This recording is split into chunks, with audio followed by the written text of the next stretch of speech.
শোনো বন্ধু, তোমার কি মনে হয় তোমার কোনো শত্রু নেই? যদি তুমি ভেবে থাকো তোমার সবাই আপন, তবে তুমি এখনো ঘুমিয়ে আছো।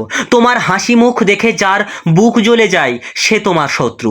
তোমার বিপদে যে মনে মনে আনন্দ পায় সে তোমার শত্রু। এমনকি তোমার চারপাশে এমন কেউ যে তোমার সামনে প্রশংসা করে কিন্তু আড়ালে তোমার বদনাম ছড়ায়, সে তোমার সব থেকে বড় শত্রু। তুমি কি করো? শত্রুর ওপর চিৎকার করো, ঝগড়া করো, গালাগালি দাও। যদি তুমি তাই করো তবে তুমি হেরে গেছো, কারণ চাণক্য বলেছিলেন শত্রুর ওপর রাগ করা মানে হলো নিজের দুর্বলতা প্রকাশ করা। যখন তুমি কারো ওপর রাগ দেখাও, তুমি তাকে জানিয়ে দাও যে সে তোমাকে কষ্ট দিতে সফল হয়েছে। তুমি কি সত্যিই তাকে সেই জায়গাটা দিতে চাও? আজকের এই ভিডিওতে আমি তোমাকে শেখাবো সাইলেন্ট ডিস্ট্রাকশন বা নিঃশব্দ শত্রুকে ধ্বংস করার ক্ষমতা। আজ আমি তোমাকে চাণক্যের এমন কিছু কূটনীতি বা ডার্ক সাইকোলজি শেখাবো যা কোনো বইতে লেখা নেই, কিন্তু বাস্তব জীবনে 100% কাজ করে। আজ আমি তোমাকে দেখাবো কিভাবে কোনো তলোয়ার না তুলে, কোনো কথা না বলে শত্রুকে তার নিজের জালে ফাঁসিয়ে দিতে হয়। যদি তুমি চাও যে তোমার শত্রুরা তোমাকে দেখে ভয়ে নয় বরং শ্রদ্ধায় আর আতঙ্কে কুঁকড়ে থাকুক, তবে আজকের এই সেশনটা তোমার জন্য। আমি কথা দিচ্ছি বন্ধু, ভিডিওর শেষে তুমি এক অন্য মানুষ হয়ে বেরোবে। তুমি হবে এক ঠান্ডা মাথার দাবাড়ু যে জানে কখন কোন চালে শত্রুকে চেকমেট করতে হয়। তৈরি আছো তো? চলো শুরু করি। শত্রু কেন এত শক্তিশালী হয় তোমার মনে প্রশ্ন জাগে, তাই না? তুমি কি জানো তোমার শত্রু কেন তোমাকে আঘাত করতে পারে? কারণ তুমি তাকে তোমার দুর্বলতা দেখিয়ে দাও। তুমি যখন আবেগের বশে নিজের সব গোপন কথা, নিজের ভয় আর নিজের পরিকল্পনা মানুষের কাছে বলে দাও, তখন সেই মানুষটাই পরে তোমার শত্রু হয়ে দাঁড়ায়। চাণক্য বলেছিলেন তীরের চেয়েও ধারালো হলো মানুষের কথা, আর সেই ধারালো অস্ত্রটা তুমি তাদের হাতে তুলে দাও। শত্রু যখন তোমাকে অপমান করে সে আসলে কি চায় জানো? সে চায় তুমি রিয়্যাক্ট করো, প্রতিক্রিয়া দাও। সে চায় তুমি চিৎকার করো, ছোট হয়ে যাও। যখন তুমি রিয়্যাক্ট করো তখন তুমি তার ইগোকে শান্তি দাও। সাইকোলজি বলে মানুষের সব থেকে বড় পরাজয় হলো যখন তার কথা বা কাজ অন্য কারো ওপর কোনো প্রভাব ফেলে না। তুমি কেন হারছো জানো? কারণ তুমি প্রত্যেকটা ছোট ছোট আঘাতে বিচলিত হয়ে পড়েছো। এখন আমি তোমাকে 3টি এমন পদক্ষেপ দেব যা তোমাকে তোমার শত্রুকে পাগল করে দেবে। তাই প্রথমত, শত্রুর সাথে শত্রুর মতো আচরণ করো না।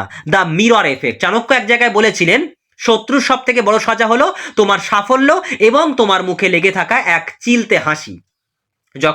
শত্রু যখন দেখবে সে তোমাকে অপমান করার পরেও তুমি শান্ত আছো, তুমি আগের চেয়েও বেশি হাসি খুশি আছো এবং আগের চেয়েও বেশি সফল হচ্ছ, তখন সে নিজের ভেতরে নিজে জ্বলে মরবে।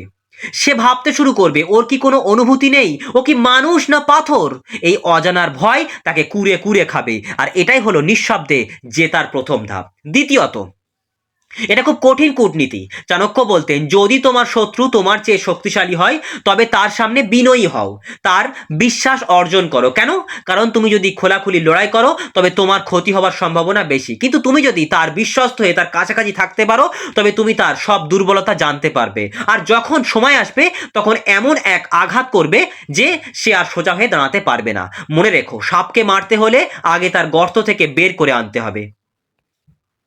তৃতীয়ত, শত্রুকে সরাসরি আক্রমণ না করে এমন পরিস্থিতি তৈরি করো যেন সে নিজেই ভুল সিদ্ধান্ত নেয়।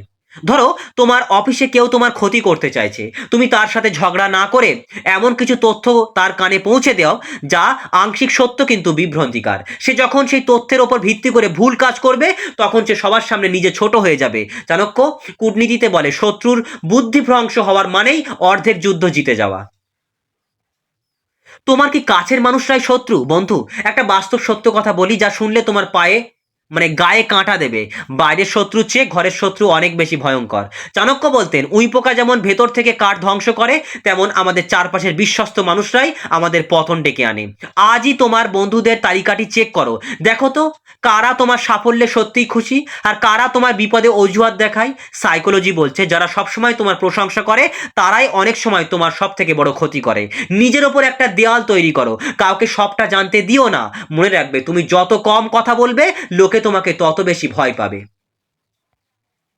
শত্রু দমনের শেষ কথা হলো নিজেকে এতটাই উঁচুতে নিয়ে যাও যেন শত্রুর হাত তোমার নাগাল না পায়।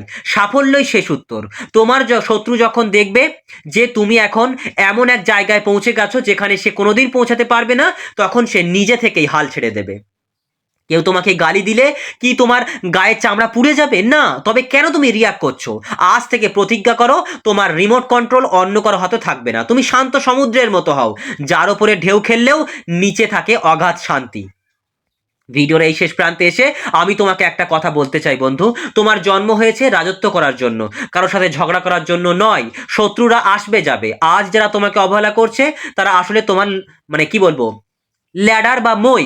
তাদের অপমানকে সিঁড়ি বানিয়ে ওপরে ওঠো। শোনো বন্ধু, বাঘ যখন শিকার করে তখন সে চিৎকার করে না, সে নিঃশব্দে ঝোপের মধ্যে ওত পেতে থাকে। তোমাকে সে বাঘের মতো হতে হবে। তোমার কাজ কথা বলবে, তোমার নীরবতা কথা বলবে। যেদিন তুমি সফল হবে সেদিন তোমার সেই শত্রুরাই হাততালি দিতে বাধ্য হবে, আর সেটাই হবে তোমার সব থেকে বড় প্রতিশোধ। আমার প্রিয় বন্ধু, আজ থেকে আর চোখের জল নয়, আর চোখের জল নয়, আর কোনো রাগ নয়, আজ থেকে শুধু বুদ্ধি আর শ্রম। নিজেকে এতটাই শক্তিশালী করে তোলো যেন তোমার শত্রুর ভবিষ্যৎ প্রজন্মও তোমাকে নিয়ে কথা বলতে ভয় পায়। আমি জানি তুমি পারবে, তোমার ভেতরে সেই কূটনীতিবিদ লুকিয়ে আছে, তাকে শুধু জাগিয়ে তোলো। বন্ধু, আজকের এই কথাগুলো কি তোমার রক্তে আগুন জ্বালিয়ে দিয়েছে? আমি কি তোমাকে তোমার রক্তে আগুন জ্বালিয়ে দিতে পেরেছি? তুমি কি এখন বুঝতে পেরেছো শত্রুকে হারানোর আসল উপায় কি? যদি তুমি আজ থেকে চাণক্যের এই নীতিগুলো মেনে চলতে চাও, তবে কমেন্টে লিখে যাও আমি অপরাজেয়। ভিডিওটা সেই মানুষের সাথে শেয়ার করো যাকে সবাই দুর্বল ভাবে। তাকে জানাও যে তার ভেতরেও একটা সিংহ আছে। মনে রেখো, মনে রেখো বন্ধু, তুমি যদি নিজেকে বিশ্বাস করো তবে এই পৃথিবীর কোনো শত্রু তোমাকে হারাতে পারবে না। নিজের ওপর বিশ্বাস রাখো, মাথা উঁচু করে পথ চলো। দেখা হচ্ছে পরের ধামাকা ভিডিওতে। ততক্ষণ পর্যন্ত লড়াই জারি রাখো, তুমিই জিতবে। চ্যানেলে নতুন হলে অবশ্যই চ্যানেলটিকে সাবস্ক্রাইব করে এই ছোট্ট পরিবারের সদস্য হয়ে যেও। আর ভিডিওটি তোমাদের কেমন লাগলো অবশ্যই কমেন্টে মতামত জানিও।